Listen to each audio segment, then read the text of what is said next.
One, depth of content. It has to be genuinely interesting, valuable, useful, entertaining. It has to have ideally some original research, some expert opinion, some expert value, some value for the reader, some resource in there. It has to be useful.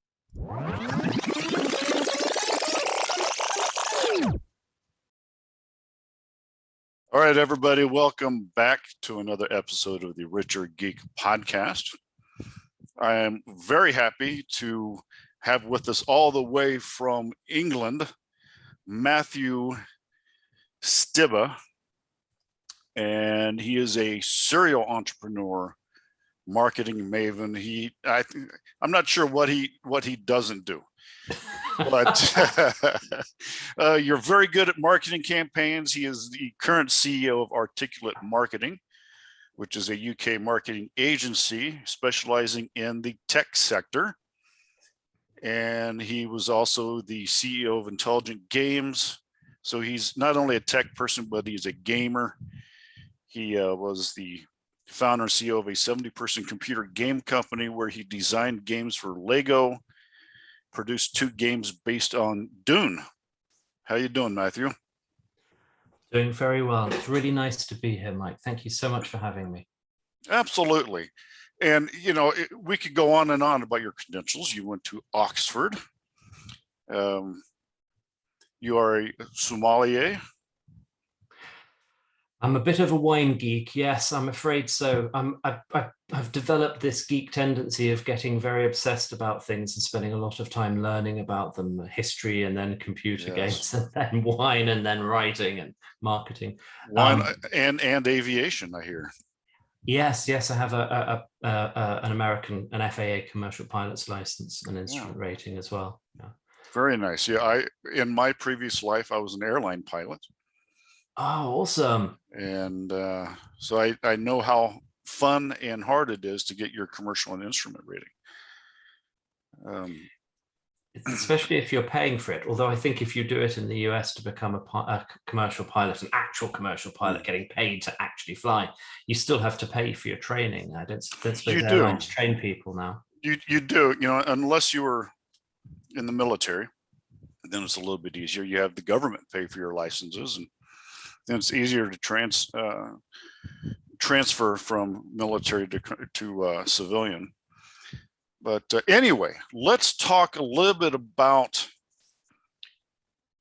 there's a lot of things that we could go into. Let's start with Articulate Marketing and getting into the differences on like tech marketing. If I were to go out, and I'm a tech person, my wife is in the tech field, and I wanted to start my own company. Suppose I need a website, and I know that you have a company that helps with website and marketing. So tell us a little bit about tech marketing. Well, at Articulate Marketing, we do a lot of work around content, website development, strategy for tech companies. And the thing that I've learned for doing this for 20 years, for companies like Microsoft and Dell and smaller, more entrepreneurial companies, the secret of tech marketing is not to talk about the technology. Okay, so that sounds counterintuitive, but if I can put it in the words of Jason Fried, if I can borrow his words, founder of Basecamp, he said there's an enormous difference between this is what our technology does and this is what you can do with our technology. And good marketers say this is what you can do with our technology. It's about understanding people's needs, understanding their pain points, and showing them how they can use what you are making, the clever stuff that you are building with your technology, how they can change their life, how they can improve things, how they can make progress in whatever ways are meaningful for them. And I think this is one of the things that Apple has done incredibly well. And a lot of its competitors who, functionally sell the same things do not do so well. Think back to Think Different, the Apple campaign in the 90s. everybody else was talking about speeds and free feeds, and we've got 90 gigabytes and we've got this much memory, and Apple just had a picture of Einstein on the poster, right? Apple's going to make you smart, more creative, more clever, or you can go and buy one of these other computers that's just got some numbers. And by analogy, one of my former clients, and I won't name the names to protect the guilty, but internally they used to describe their marketing as calling sushi cold dead fish. Because they were always talking about the product and never talking about the thing that you could do with it. That's very interesting. And it's kind of a way of, if you're in real estate investing, when you say, what do you do? Well, I sell real estate, or I do real estate syndications. You can say that because that's obvious, or you could say something in the marketing aspect of, I diversify my clients' portfolios and give them a better, more stable return. You can say it in those types of get richer. Yes. Instead of just saying, I syndicate real estate, or I do this. Yeah. Make it a little prettier. So that's the first thing that I've seen. And the next sort of stage on from that, I think, and I've been banging on about this for years and years and years. When you are doing marketing, the first thing you have to do to bring people into a conversation with you, and that might be getting them to your website where they might convert, sign up, download, engage, do something. You got to start the conversation talking to them about their issues in their language. You've got to understand where they're at and go meet them at least halfway. So if you are sitting on your website going, you're going to come find us because blah, blah, blah, blah. We're talking about our product. We're talking about our product in our language. Nobody's searching Google for, that stuff, especially if nobody's heard of you. So I'll give you an example of this. We had a client years ago called Red Pixie. They were eventually bought by Hewlett Packard Enterprise. And they made software that would take a huge, complicated Excel spreadsheet, upload it into Microsoft Azure, where it would run super fast. Now, that's not a problem for most people, but if you're an insurance company and you're doing risk modeling in Excel, you click calculate and you come back 8 hours later, and it's still calculating. You upload it into this Azure calculation engine, as they called it, and it would be done in 10 minutes. And the dramatic business changing results of being able to do this high performance computing in the cloud with your Excel models, transformational. Okay. Our first campaign for them was not, we've got this Azure calculation engine. It does high performance computing in Azure cloud, because nobody was searching for that. The problem people had was they were running really big spreadsheets in Excel that were slow. So we wrote blog posts like Pimp My Excel, 10 ways to make Excel faster.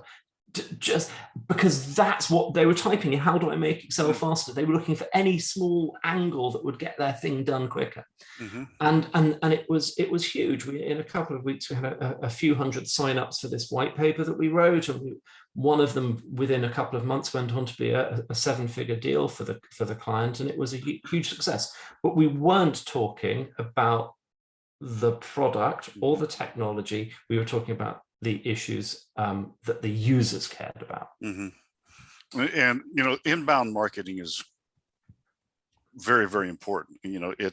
I can spend $100,000 on a website and have all these processes and forms, but if you don't have the correct inbound marketing, no one will ever get there, right? This is a very common problem, not so much for the multinationals who sort of seem to have huge amounts of traffic, but for startups and small businesses and businesses that are ambitious and looking to grow.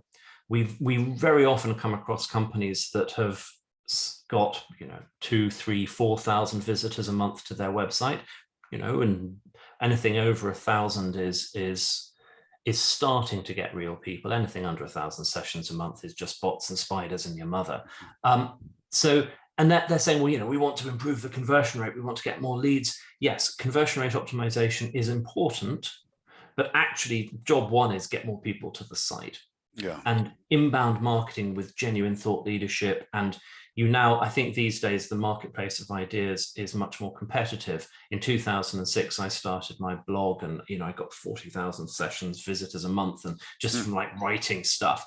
And now to go from 0 to 40,000 sessions, that takes quite a lot of work. So you need to also be thinking about SEO. You need to be thinking about PPC. You need to be thinking about kind of reaching out and attracting people with social media and doing things like talking to interesting interviewers on podcasts. So that there's more to it, but the fundamental thing of value before commitment, of demonstrating thought leadership, of inviting people into your world by talking about their issues and needs and starting a conversation and nurturing conversation. All the fundamentals of inbound marketing are as true today as they ever were. You just have to do them a bit better than you could get away with 10 years ago. How important is copywriting with that? Copywriting is the secret weapon. Yeah. In my view. Now, I say that as a recovering ex-journalist and a reader and a writer, but this is particularly true these days because there are so many blog posts and so many of them are written by content farms for pennies per word. You've got to have two things, in my view, for content, for copyright, for articles. One, depth of content. It has to be genuinely interesting, valuable, useful, entertaining. It has to have ideally some original research, some expert opinion, some expert value, some value for the reader, some resource in there. It has to be useful. Typically, that also means it has to be a little bit longer than it used to be. You need to be thinking in the region of 1,000 to 2,000 words for a blog post. And the second thing is it needs to be well written, because people, as you know, read differently online than they read in a book. So Jacob Nielsen and the Norman Nielsen Group publishes a report called How People Read Online. Fascinating, critical reading. You need to make it short, punchy, scannable, and so on. And also, I think if you can write with a bit of fizz and ginger, bit of vim, bit of excitement, and that takes skill. That also, if you make it easy for people to read and you make it interesting for people to read, that's a good outcome. That last bit is very hard. And I often say that everyone can write. I mean, certainly in your audience, everyone's got degrees and they're all clever people. They're just they know how to put sentences together, right? They've been to school, but they're not writers. And writers do some things that civilians don't do to make good copy. Yeah, and that's interesting. So to me, it's the back end of those things, the copyrights and the SEOs. Those seem to me more important than the actual website design and build, or does it go hand in hand? I think you're right. My instinct, my experience is, if you have a really shiny, polished website, but there's no depth and content and value for the visitor, that actually is fatuous. If you have there is a sort of minimum standard for websites, and I think you can't have a really poor website with great content, and that probably won't work. But you don't need to have you don't need to have this sort of super polished, shiny, over-designed website. And in fact, I think when people think about their website, they often over-engineer the design. They obsess about design. We often hear from new clients, I want something that's different from everybody else. Well, could you imagine Stephen King going to his publisher and go, I've written this new book and I want the book to work differently from everyone else's book. I want the pages printed sideways and I want it to start in the middle and go, why would you do that? You want, everyone knows how a book works, right? You start on page 1, you read to the end, and the vicar did it. So you kind of want to have websites that people know how to use. So just like, don't break the conventions, make it fast, make it load quickly, make it accessible for people with disabilities. Just do a good job. Beyond that point, in my view, spend the money on the content, not on more design. Perfect. Now, once they get the SEO, they get the copyright, they're kind of in the growth Let's talk a little bit about how you could help them in the sales acceleration once all that stuff's going. And I know you're using like HubSpot and things like that. What are some of the sales accelerators that there's out there? So we're HubSpot Diamond partners. So we're sort of programmed to use that. But what I'm going to try and suggest here would work with other things, Marketo or Eloqua. They're techniques rather than software specific. So imagine in the world there are two streams of people coming into your sales funnel. Stream number one coming through your website, inbound, right? You've done all your SEO, you've done your social, they've come to the website, and you've started a conversation with them. So maybe they filled in a form to download a white paper or a report or an interactive calculator or a webinar, something. They've engaged in, and so they've dropped into your CRM. So that's one source. The other source is the outbound sort of prospecting or account-based marketing, targeting people and reaching out proactively to them. The intent with the outbound stuff is only to get them to that starting line where they've come to your website and they've downloaded something, right? Maybe they pick up the phone and they book a meeting, but in most cases, the journey for both starts being meaningful when they start a relationship on your website. So how do you nurture that? The first thing is, I think the high value thing that you can do is to build a relationship by offering value before commitment. So they've done something on your website. They may not yet be ready to buy, but they've taken a step towards you. So if you think, dear listener, about the things that you enjoy reading, the emails that you subscribe to and actually open, the podcasts that you listen to and you listen to repeated episodes. What is it about them that keeps you coming back? Go and do that in your email nurture, in your follow-up. Because if you can build the relationship of trust and confidence and show expertise and value before somebody is ready to buy, ready to sign up, the sales process is going to be easier. You're going to differentiate yourself from your competitor. You're going to bypass, hopefully, a lot of people's objections and build demand, build expectation, build the desire to work with you. This is not what most technology companies want to do. Most technology companies believe their product is so good that if only we can get straight to the point where we tell you all the features and benefits and point you at a credit card form or point you at a purchase order contract, you will sign up. No, build the trust, build the relationship, differentiate yourself, and then the sales process will happen. So you can do that with emailing, you can do that with outreach, you can do that in lots of different ways, but start with the audience. So for my own marketing, for the marketing of the agency, we find webinars work incredibly well because they allow you to demonstrate thought leadership. They allow you to show who you are, who the client is going to deal with. Podcasts like this one, absolutely fantastic. Also very, very good. Videos, we really like Layla Pomper. We use ClickUp at work for our project management. She is like the world guru on ClickUp, and she just does these videos on YouTube. She's just out there helping people, but you can sign her up as a consultant and she'll pay her. So all of these are really good examples. And I really like Scott Galloway's emails. And I sign up and read those. You may have seen, you've probably got emails that you read regularly that are thought-provoking. So, there's lots of ways of doing this, and imagine what difference it would make for your company if people thought about you the way I'm thinking about these people I've mentioned.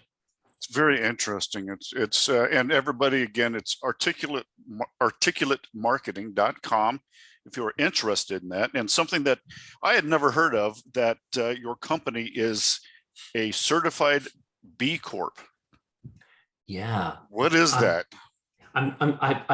I am tremendously proud of that, partly because it was hard work and partly because it's a good thing.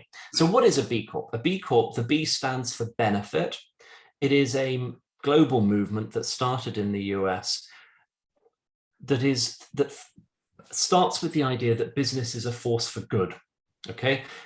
It's not about businesses becoming charities. It's not about not making money. It's about making sure that you are operating ethically, responsibly, with respect to the environment, with respect to your employees, with respect to your other stakeholders like suppliers and customers, with respect to your community. So to become a B Corp, you fill in a B Corp impact assessment. You can do the first pass in a couple of hours for free online, but to do it properly can take quite a long time. And they give you a score. So the first time we did it at Articulate back in 2018, we got a score of 35. To become a B Corp, you need a score over, if I remember correctly, 70 or 80. And you need to be audited. So you don't just say you do all these great things. Somebody comes and checks, right?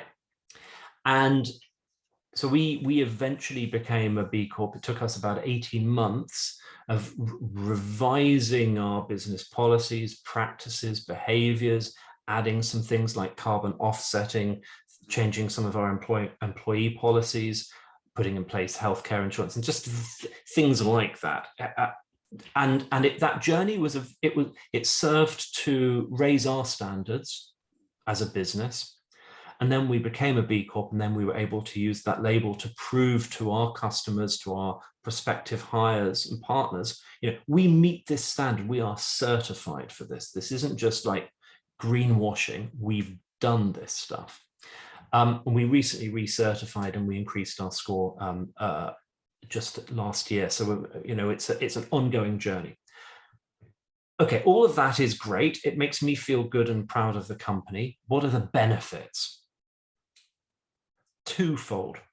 I mean, there's a sort of virtue signaling, smug happiness bit about it, but that doesn't make anyone any money. So the first thing is it helps with recruitment, especially these days. Great resignation, war for talent, everything's up in the air. It's very hard to recruit. I would imagine amongst tech entrepreneurs hiring, really smart people, you want to put as many fingers on the scale in favor of your company as you can. Being a B Corp absolutely helps people identify you as a company with values and identify their values with your business. And it's because it's objective, it's an audited, that's a very compelling thing. So we use it in our employer branding, we use it in our recruitment. It is definitely a factor. Second thing, we have clients, we work with big multinationals who will send us onboarding forms and checklists to check our, policies about this, and this. And in the last 2 or 3 of these onboardings that we've done, I've just said we're a B Corp, and I'm not filling in the form, we're a B Corp. Here's our score on their website, and they go, fine, you're done. So you pass the sort of vendor compliance checks very quickly. Great.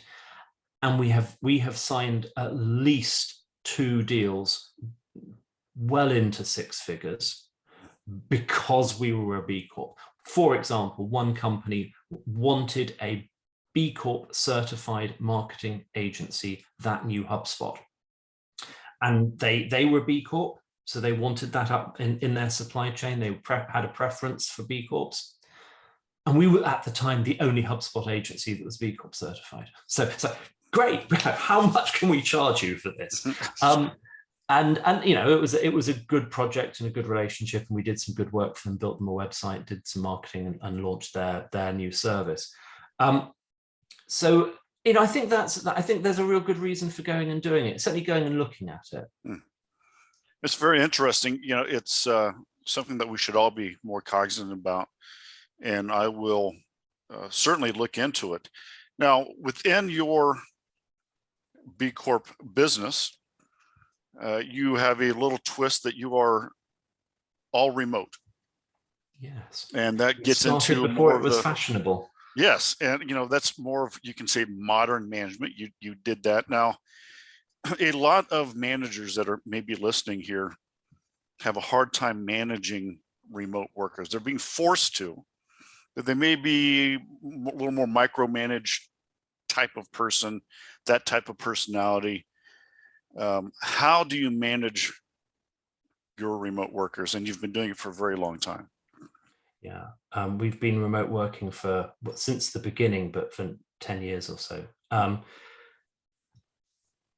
I don't pretend to have all wisdom on this, but I have quite a lot of experience. And I think the number one thing that I've learned is you have to trust people to be doing their job.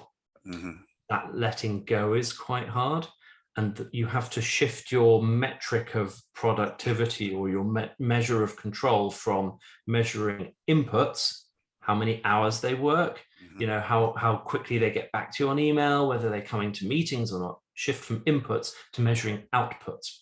Yeah. So that's the big conceptual shift, letting go, measuring outputs. It's really hard. I am a geeky control freak micromanager dying to watch people type their work. I would love to know what. So, and that's kind of normal anyway, especially in technology management, because the thing that got you promoted was the mastery of your craft and your technology work. Programmers who are good at programming very often get promoted to be project managers or program managers on the strength of their ability to develop software. And suddenly they're not developing software, they're managing developers. And it's a different thing, different skill set. I'm reading a fascinating book by Michael Lopp at the moment about that. He's Rands in Repose, if you ever want to look at his blog. So I'm constantly fighting with that. And one of the things that we did in the agency, and I think I offer this as a suggestion, as a mechanism that might work in other areas. We shifted from doing timesheets, measuring inputs, rewarding hours, which are lies and BS anyway, because I can't even remember what I did for lunch today, let alone how many hours I spent working on this client or that client. We shifted from that to measuring output. So we use points, pricing, points, effort, modeling. So in our project management in ClickUp, we would assign writing a blog, for example, or building a website page or something like that. We have a tariff. So we know that on the whole, it's 5 points for a blog post, it's 10 points for a web page, 20 points for a white paper. And that's a measure of the average effort required to do that piece. So that at the end of the month or at the end of a sprint, we can look at ClickUp and we can say, okay, now Matthew's done 154 points worth of work. And I get a sort of a fungible measure of output that I can measure across the company. I can look at individuals. I can look at trends. I can see how long it takes for a new copywriter to get up to speed and things like that. So I'm quantifying routine deliverables and measuring in points. We then use that to price up the work as well. So it's kind of so that's one mechanism that we use. The other thing that I think is really important, and this is not so geeky, I find the human stuff quite hard. So I'm quite happy at the other side of a screen, but the human stuff is critical. Culture is critical. And so one of the things that I've learned is you have to invest in that. You have to consciously work on your culture with the people in the company. We have a chief happiness officer, which is a big investment for a 20-person marketing agency. We've done multiple workshops over the years as a company, working on our culture and defining it and talking about it and exploring it. And I before the pandemic, BC, I often used to astonish people by saying it costs us more money to be a remote company than it would cost if we had an office. We spend, the money we save on rent, we spend on culture. But it's so important, just cultures. It's especially in how do you keep employees? How can you get them to say that? Why leave for 25 cents more an hour when you're not going to be happier? You may make that little bit more, but you want them to say, but you'd be more happy staying, for a little less. I think people, outside of cliche, but people leave managers, they don't leave companies. Although these days everything's up in flux and people are looking for different opportunities. And we certainly found before the pandemic, we were attracting there was a certain type of person that liked working remotely. They were often very geeky. We have quite a neurodiverse workforce, and the remote working suits certain patterns of mind and ways of thinking that suits the company very well. But a lot of that's changed now. Certainly it's not a competitive advantage in the recruitment market in the way that it used to be. Yeah, it's true. In some of our hotels, for instance, the housekeepers, it's a very huge challenge. They're not remote, but it's like, how can you keep them happy? Well, right now it doesn't matter. They will look at a hotel and say, oh, I go there for 90 days, I get a bonus. So they go there, get the bonus, quit, go to work for another company that has a bonus. So they hop around collecting these bonuses, and there's no loyalty at all, because housekeeping is housekeeping is what they're saying. So it's that must be very difficult. And I guess in an industry where costs are important and the salaries are finely judged. But I was thinking about the Ritz-Carlton, and they had their mantra was ladies and gentlemen serving ladies and gentlemen, and I never knew how deep that went. But I would imagine if I was a housekeeper, I would quite like to. I would be more loyal to an organization that made me feel good and important about the work I was doing, and had a culture that celebrated a certain refinement or quality in doing it. I make no comment about other hotels, and I'm not a particular fan of any brand, but I think even in those sorts of markets and those sorts of sectors, culture has a real part to play, and as do values. Mind you, values don't pay the rent when or rising gas bills. Yeah, that's true. Now let's get into something that the Richer Geek loves, and that is your website, geekboss.com. I just love those two. You're the boss, but you're not only a boss, but you're a geek boss. And I just love that term. So what is, everybody, geekboss.com? You got to go to it. Tell us a little bit about the Geek Boss. Over the years, that my blog at Articulate Marketing became much more about marketing and much more about marketing for businesses and what we did. And the space I had on there to talk about the things that interested me diminished. It stopped being my blog. It transitioned into being the company blog. Now, that's great. It's a great resource to learn about marketing for technology companies. So I started Geek Boss a couple of years ago as a place where I could blog about things I cared about. So there's a little bit about Lego, there's a little bit about software development, there's a little bit about this and that, but it's mostly about how to be a better manager and a better leader. And my strong feeling is there are a lot of really bad role models and bad cultural examples of what being a boss and a leader are out there. There's an awful lot of machismo and, sharp pits and dragons' dens and you're fired and hierarchy and humiliation, and I don't like any of that. And I think the geek mentality, if I can put it like that, can bring a certain quality and richness and insight, I hope, to being a leader and a manager. And I'm seeking it out. I mean, I think I've admitted a few of my weaknesses here about being a control freak and stuff and the people stuff. So this is part of my way of exercising through that and thinking about that a lot. So I've written quite a lot about remote working. I've written a lot about employee engagement. I've written a lot about the difference between managers and leaders and so on. These things fascinate me. So it's very personal. It's just the stuff that rattles around my brain. There's nothing, I'm not selling anything there. If you go, you're just getting Matthew stuff. It's wonderful. So, everybody, geekboss.com and articulatemarketing.com. Now, before we let you go and to enjoy your evening tea, we have to get into how do you develop and design games? For all of us geeks out there, you designed games for Lego.